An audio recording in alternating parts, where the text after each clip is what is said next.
As always on a Wednesday night, I'm joined by Credlin regular wordsmith and broadcaster Kel Richards. Kel, welcome to the program. William from Williamstown, where else would a William live, writes, the news said an RBA rate rise is odds on. Why do we say odds on and not evens? Please explain. It's not a bad question. It's quite interesting. The word odd came into English from an old Norwegian word. That means it was the Vikings who brought it to us. People forget that the Vikings didn't just raid England. They actually settled around Yorkshire. And they put lots of their words into our English, one of them this word odd, and it meant different. So if you were able to speak to a Viking and he said odd, it meant different. And it's meant that all the way through. So if someone or something is a bit different, we think it's odd. And that explains why it works in probability theory. So when you're talking about the difference between this happening and that happening, you're talking about the odds of this happening or that happening. So in probability theory, out of an old Viking word, we get odds, and that's where it comes from. Now, there are calls for a truce in the Middle East. Can you tell us the origins of that word? It's interesting. Truce comes from a source that looks, I think, a bit familiar.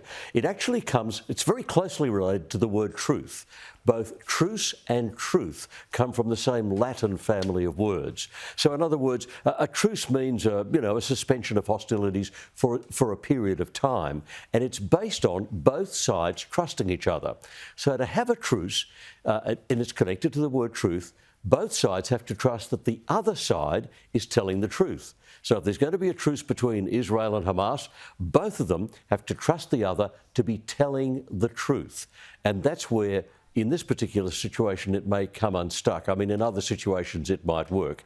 But if you remember truce is related to truth, you'll see what the problem is. That's the hurdle that has to be got over. Does that make sense?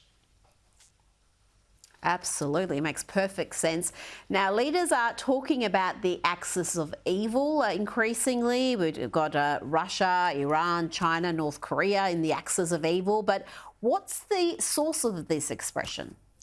Started in the Second World War. Nazi Germany and Italy were the original Axis powers. And the term was coined by Benito Mussolini in 1936 when he signed a political agreement with Hitler. He said, we are the Axis. Now, the word Axis is actually closely connected to the more familiar word axle. It means that around which everything else revolves. So who's saying, Hitler and I, we are the power brokers in the world. Everything revolves around us. That's why they called themselves the Axis. Japan joined them later, and they became the Axis powers or the Axis forces. Now, that was picked up in 2002 by George W. Bush in his State of the Nation address to the Congress. Yes. That's right. And he called the people who did 9/11 just 5 months earlier an axis of evil.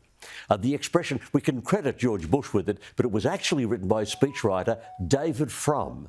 If you've watched West Wing, he was the Sam Seaborn. He was the speechwriter, and he coined this expression, axis of evil.